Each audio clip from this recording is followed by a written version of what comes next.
When you look at the two little girls, they were dead before they were reported missing.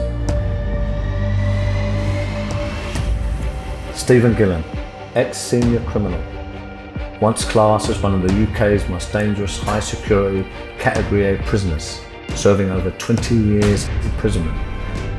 He transformed his life and in 2019 was nominated for an International Peace Prize. Albert Patrick, ex-Detective Chief Superintendent and one of the UK's leading murder squad senior investigating and crime reviewing officers, who has investigated some of Britain's most high-profile criminal cases. Both were sworn enemies in their past careers, but now, years later, and from both ends of the spectrum, they're back to go behind the curtain where no one has ever been before, and looking over some of the UK's most terrifying and high-profile murder cases. Hi, and welcome back to Behind the Mask. I'm Stephen Gillen.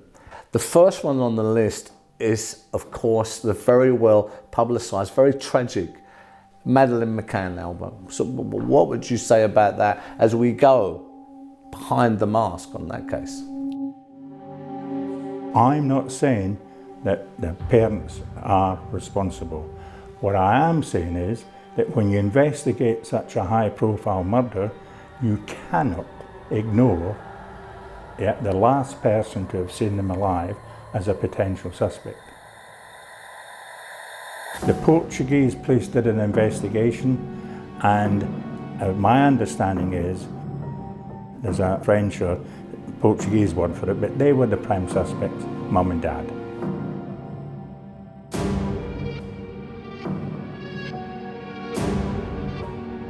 You've got this suspect walking down the street carrying a body. You've got the behaviour of mum and dad, which in my personal view was a question mark. I stood up and said, you, Detective Superintendent, DCI, you've got the toughest job in the world, and none of us in this room, we wouldn't want the job that you've got, but please, please keep a totally open mind. And his terms of reference were not to look at mum and dad. Other stuff happening in this case, and there's other stuff to be revealed in this case, which we will get into there when we go behind the mask on that one. Another one that we've got, I remember this case, it left the country with a lot of trauma. Rachel Nickell. Colin Stagg's our man, he's done it. We'll put all the resources into Colin Stagg. He was seen running, I think, naked around the common on the key date and identified by witnesses. Just because you're at the crime scene or close by doesn't mean to say you're responsible. He never admitted anything to do with that murder. There was no forensic evidence against him. Thank God for advances in DNA, because the right person pleaded guilty to the Rachel Nickell murder, i.e. Robert Napper. He was convicted of killing Samantha Bissett and a little kiddie in Thamesmead in South East London. Another massive case, Albert, which really goes to the heart of God. I have children myself, and we look at the internal questions and fears that we have for our own children.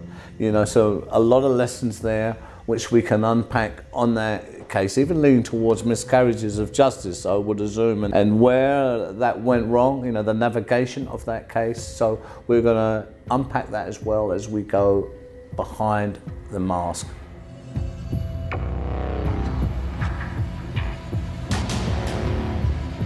Stephen Lawrence inquiry and murder. It was a racist attack at the roundabout, and there were people who knew who were responsible but wouldn't come forward. Forensically, you could put two of the suspects at the prime suspects. Difficult investigation, and I've got experience of it, which on on occasions actually was quite difficult to deal with. Another terrifying case, it has to be said, was the Ian Huntley investigation, and the terrible, brutal murder of them 2 young girls in Soham. The Metropolitan Police and the whole of the review team were tasked to go to Cambridge and review the case within 7 days. And I'll use the words, the Catch'em database, which indicates that 90% of the kids killed in Great Britain are by the person who last saw them alive. And when you look at the 2 little girls, they were dead before they were reported missing. And when you look at Huntley's statement and how he behaved on the day in question, he became, from what I saw in a very early stage, a very good prime suspect. Thank God for CCTV, thank God for forensic science, because we know that he panicked.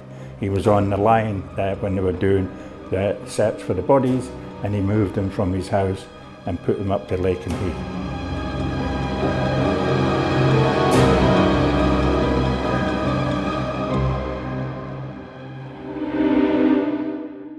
There are other cases which we can't talk about at the moment, very interesting, iconic cases which we're certainly going to be unpacking and going behind the mask on them too.